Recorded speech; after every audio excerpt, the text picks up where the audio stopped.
안녕하세요, 상문입니다. 이별은 정말 힘든 고통이죠. 몇 번이나 겪어봐도 쉽게 헤어나오기 힘듭니다. 저 역시도 항상 누군가를 만나고 헤어지는데 매번마다 정말 아픕니다. 몇 번이나 겪어봐도 또 아픔이 생기고 지속되고 오랜 인연을 가지다가 끊은 경우나 아니면 짧게 연애를 했을 때도, 심지어는 단순히 짝사랑만 했을 때도 아픔은 항상 우리 곁에 존재합니다. 짧고 길고 중요한 것이 아니라 얼마나 깊이 상대를 대했냐에 따라서 아픔의 강도도 더 세집니다. 그렇다면 이별의 고통에서 어떻게 하면 헤어나올 수 있을까요? 또는 어떻게 하면 고통을 좀 더 최소화할 수 있을까요? 그래서 제가 생각하는 이별의 아픔을 극복하는 방법에 대해서 이야기를 한번 나눠볼까 합니다. 수많은 우리가 인생의 역경과 고난을 견뎌낸 사람들조차도 이별 앞에서는 한없이 약해진 경우가 많습니다. 그리고 마음이 고장난 상태라면 그동안 믿어왔던 본능이 잘못된 길로 이끌기 때문에 마음이 말하는 것을 믿으시면 안 됩니다. 첫 번째로, 이별을 받아들이셔야 합니다. 끝났다는 걸 인정하셔야 합니다. 하지만 결코 쉽지는 않습니다. 어떤 사람은 많은 사람들에게 헤어진 이유를 아는 것이 이별의 고통을 극복하는데 도움이 된다고 합니다. 하지만 이러한 이유를 인정하지 않고 거절하게 되는 마음이 차오르게 됩니다. 어떠한 이별의 이유도 만족시킬 수는 없습니다. 이별을 받아들이실 줄 아셔야 합니다. 끝났다는 걸 인정하셔야 합니다. 그대로 흘러가는 감정대로 한번 내버려 두세요. 보통 헤어진 사람들은 인터넷이나 또 다른 정보를 보고 잊기 위한 방법을 위해 총동원해봅니다. 하지만 그 방법들은 당시에는 적용될지라도 몇 시간 후 또는 그 다음 날이면 또다시 마음이 돌아가기 쉽습니다. 그리고 또 인터넷을 찾아보고 더 좋은 방법이 있는지 보고 적용해보려고 합니다. 하지만 이러한 행동보다도 중요한 것은 감정을 받아들이실 줄 아셔야 합니다. 예를 들어 마음속에 있던 감정들이 떠오르시면 또 이런 감정이 생겼구나, 헤어진 지 얼마 안 됐으니까 떠오르는 게 당연하구나, 한마디로 그냥 그 감정에 반응하지 마시고 무덤덤하게 넘어가 보세요. 자꾸 이유를 찾고 거기에 집중하다 보면 더욱더 생각나고 미련이 생기기 마련입니다. 가령 우리가 정말 아끼던 물건을 버린다 해도 그 물건이 당시만큼은 아니지만 지금은 잊혀졌거나 많이 잊혀져서 생각이 잘 안 떠오르게 되지 않으신가요? 이 마음도 마찬가지입니다. 자꾸 그렇게 놓는 연습을 하시다 보면 딱 어느 날이 아니라 어느새 잊혀져 있는 자신을 발견하게 됩니다. 물론 몇 개월 또는 몇 년 동안 지속되시는 분들도 보았습니다. 하지만 이러한 것을 꾸준히 하시다 보면 어느새 잊혀져 이별 당시 감정은 아니더라도 일상생활에 할 수 있는 단계가 오고, 그러다 보면 잊혀져 있습니다.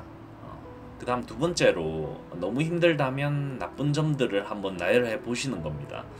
항상 나쁜 점들은 점점 미화되고 좋았던 점들이 떠오르게 됩니다. 하지만 그런 감정도 상대방이 그립고 아직까지 감정이 남아있기 때문입니다. 우리가 생각해보면 영원히 싫어할 수도 있지만 대부분의 사람들은 나빴던 점들은 잊혀지고 좋았던 점들이 떠오르게 됩니다.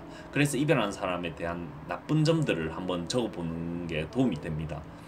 그의 나쁜 습관이라든지 내가 싫어했던 행동들, 이런 것들을 모두 적어서 핸드폰에 저장하시고, 그리고 그가 이상화되는 생각이 들 때마다 핸드폰의 글을 보면서 정신을 차리면 됩니다. 세 번째로, 헤어짐의 이유를 찾으시거나 전 애인을 그리워하는 행동을 자꾸 하시게 되면 헤쳐나가기가 힘듭니다. 뭐든지 함께 해오고 일거수일투족 이야기하고 공감하며 많은 이야기를 나누게 됩니다. 그러한 상대가 하루아침에 없어지는데 아무렇지도 않은 게 더 이상하지 않을까요? 이러한 공감 때문에 상대를 얼마나 좋아했는지 이런 그리워하시면 안 됩니다. 그럴수록 더 잊기가 힘들어집니다. 이러한 기회로 삼아서 여태 못했던 것을 해본다든지 가족이나 친구들과 더 알찬 시간을 보내시면 됩니다.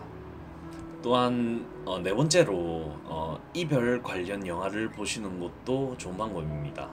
상대방의 관점에 몰입해서 사랑하는 감정 그리고 헤어지게 되는 과정을 그린 영화일수록 이별이라는 것을 어떻게 받아들이며 다시 사랑한다는 점을 대입해서 생각할 수 있습니다.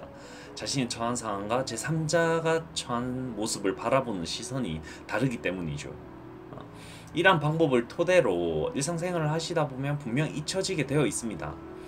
하지만 이러한 것은 조금 더 수월하게 잊기 위한 방법입니다.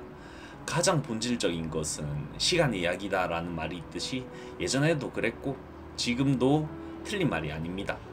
사람의 뇌는 매우 놀랄만한 자가치유 능력을 가지고 있다고 합니다. 뇌는 자연스럽게 현재에 집중하게 되어 있으며 과거를 잊으면서 이를 현재 상황에 맞게 알아서 변형하고 있습니다. 저 방법대로 끝까지 안 잊어지신다 혹은 하기 싫다 하시는 분들은 그냥 계속해서 감정을 놔두시다 보면 안 보면 무조건 잊혀지게 되어 있습니다. 오랜 기간이 걸리겠지만 말 그대로 시간 이야기입니다. 마지막으로 너무 아파하시는 분들에게 한마디 해드리고 싶습니다.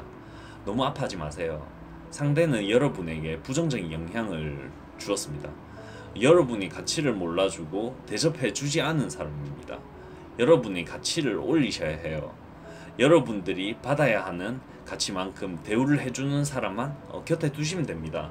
만약 상대에 대한 복수심이 타오른다면 명심하세요. 당당하게 살아가는 것이 최고의 복수입니다. 이렇게 많이 아파한다는 것은 누군가를 진심으로 사랑했기 때문입니다. 여러분은 멋진 사람이고 큰 세상이 수많은 기회와 함께 좋은 사람들을 만날 수 있는 가치를 지닌 사람입니다. 이러한 가치를 알아주는 사람과 행복한 시간을 보내세요. 이것을 끝으로 궁금한 점이 있으시거나 이별 극복한 후기를 댓글로 이야기 나눠보시면 좋을 것 같습니다. 시청해주셔서 감사합니다.